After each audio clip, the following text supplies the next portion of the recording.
Hello. Hello? Hello, hello, hello. And how are you today? I'm grand, and I welcome you to Mode of Cosmic Therapy. If you've never joined me before, you're in for a treat, or so we think. We don't know, because we have no idea what's going to take place in the next hour or so. I'm delighted to have you here with me today, and I'm delighted to have Mitzi here and Sandy, and I am especially happy to have Margaret as my guest. So let's see what we're going to do, Mitzi. How in the world are we going to start the show today? Mitzi's holding up her hand, so she's either waving to me or trying to give me some instructions, which I am failing to take. So I'm going to plummet ahead and move on with the show. Okay. Well, let me see what I want to do. Let's see. Well, I'm just going to sit here just a second. Let me see if I can't get some inspiration.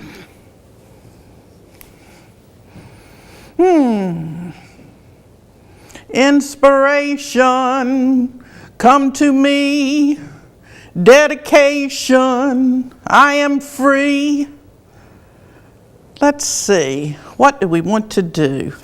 I think I'm going to start by pulling out a paper. I usually do that anyway, but sometimes I get to it later in the show. And what I do, for those of you who have never seen the show before, everything that happens within this hour, whether it seems like it's disjointed, fragmented, circumvented, will fit together perfectly by the end of the show. Let's see what the theme will be today. Are you anxious to see, Mitzi? If you have an exterior cause, you are a person most miserable. If you have an exterior cause, you are a person most miserable. Meaning, if I had an idea as to what it was I was going to do or not do during this hour, I would be terribly, terribly miserable. But since I don't have an idea or a clue, we're going to start with the word misery. Misery, misery, misery. Oh, and during this hour, I use everything from psychology to psychoanalysis to numerology to astrology, philosophy, art, music, drama, any of it, because that's what life is. It's a combination and a culmination. Mitzi, I like that word. I think we're going to use that word today. Culmination of everything that has ever taken place in your life. When I stand here with a piece of paper in my hand and a marker in the other and red fingernail polish on my tips, all of this has something to do with it. Everything. Everything has something to do with your life.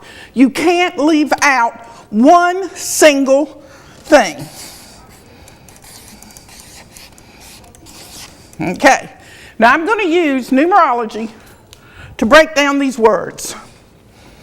Simply because I love numerology and because there's so many things hidden in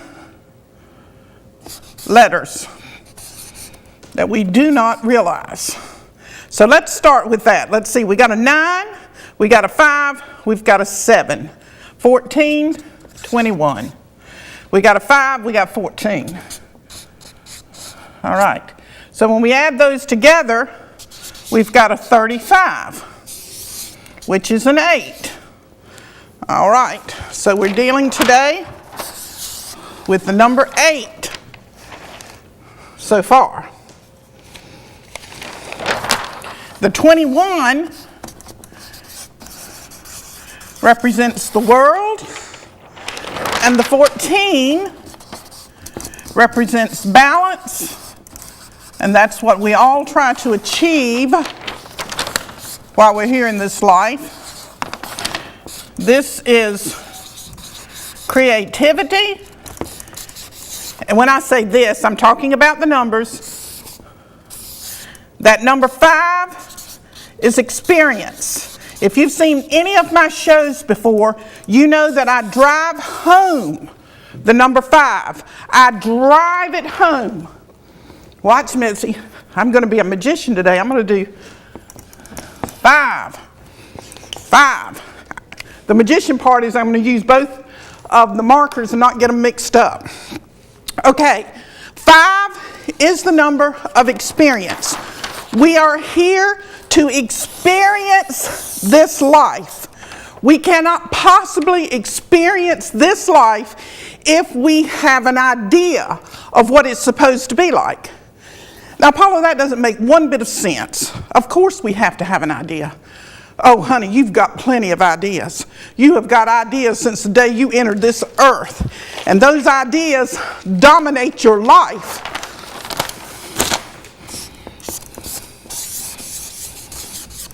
We'll see if we're going to add that S or not. When I say your ideas dominate, control, constrict, restrict, conflict your life, it is true. Let's go with ideas and see how. Okay, with that, we've got 14, we got a 15, and down here we got a 4. Making one idea makes it a 19, makes it the sun, makes it innocence. Now you're saying, if you've never watched me before, you're saying, what in the world is she doing? What I'm doing is taking letters in words, breaking them down. I haven't, numerology did, assigned numbers, vibrations to each of these letters. And by combining them together, adding them together, I'm getting a total. And when I add these totals together, I get the culmination, if you will, of that word. So the heart of an idea is 15. Now 15 in the tarot cards is the devil. So that's the heart of our ideas. So that's when I go back and say that when we, and if we have an idea of what we're supposed to have, be, see, do, experience in this life, it is a contrived mechanism to try to attain something while we're alive.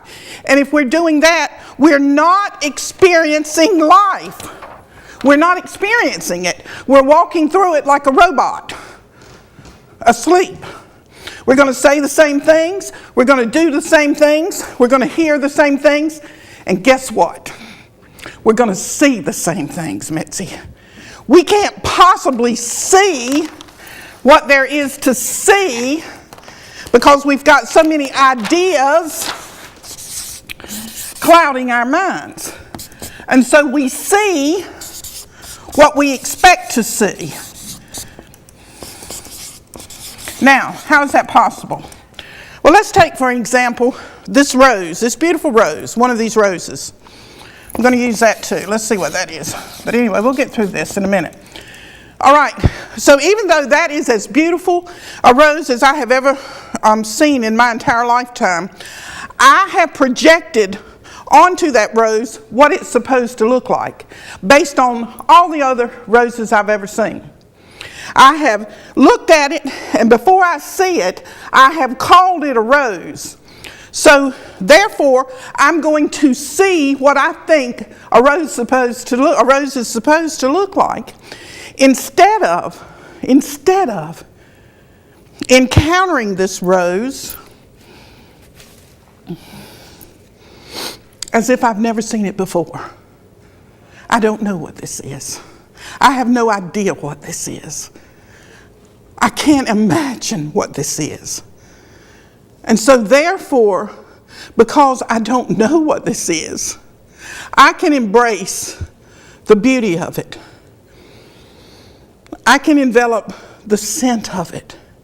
And I can be present in the moment of this beautiful unnamed thing of God's creation and allow it to envelop me.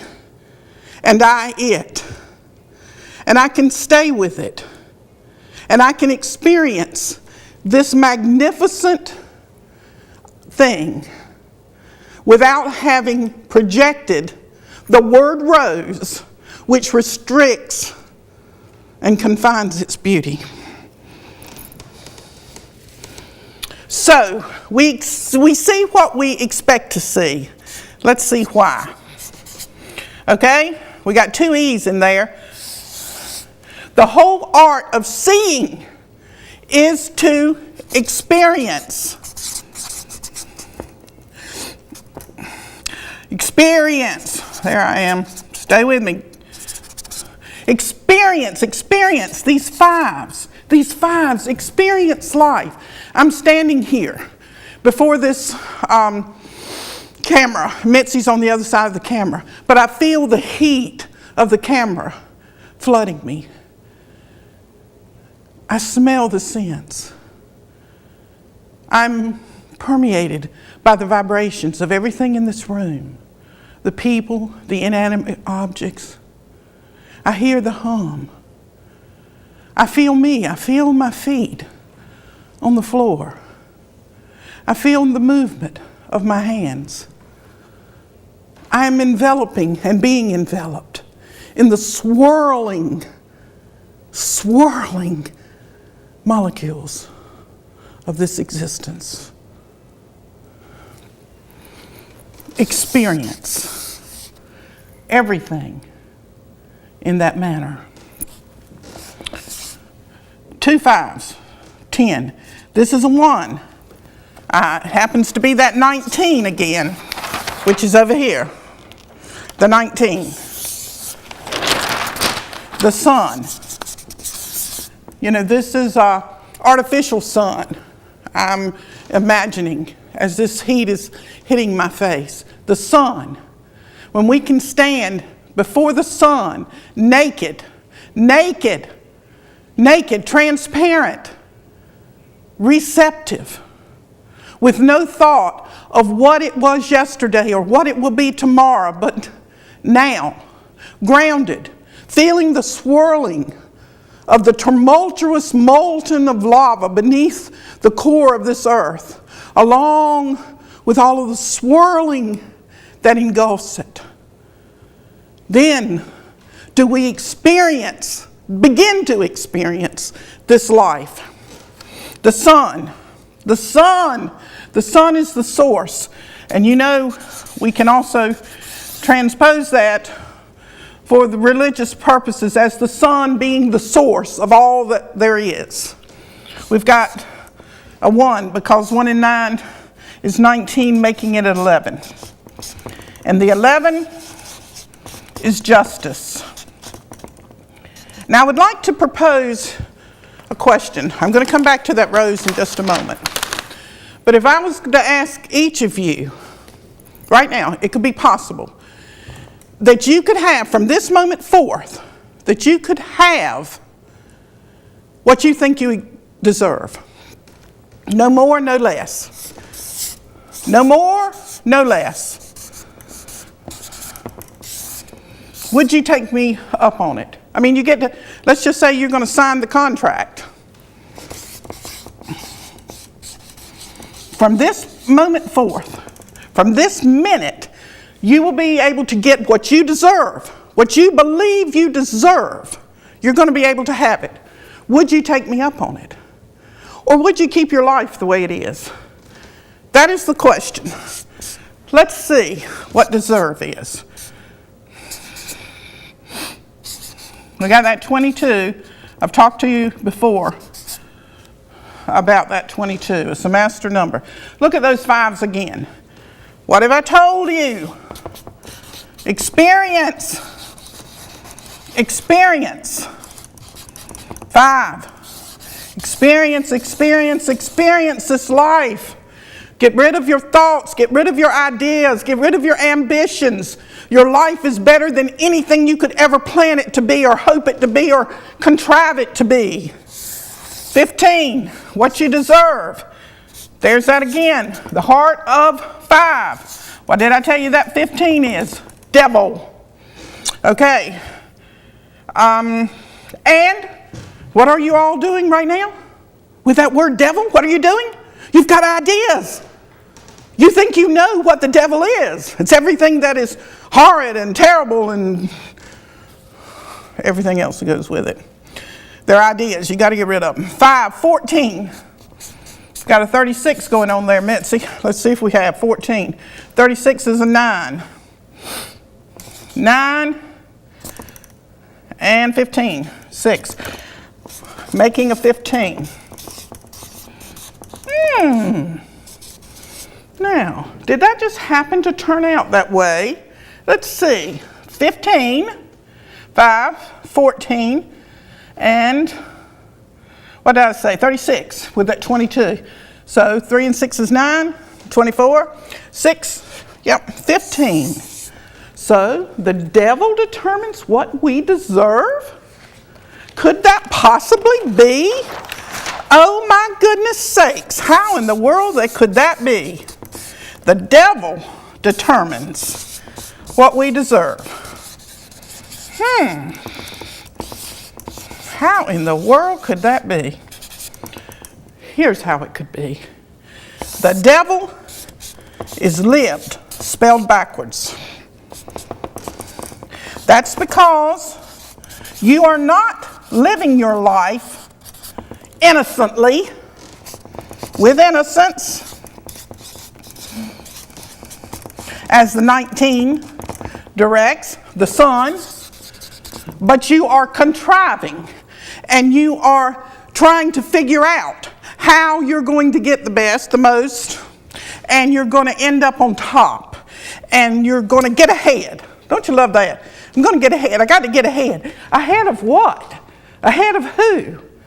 As much as and as fast as I can run, when I get to wherever I'm going to go, I'm going to still have me and I'm not going to be ahead of me.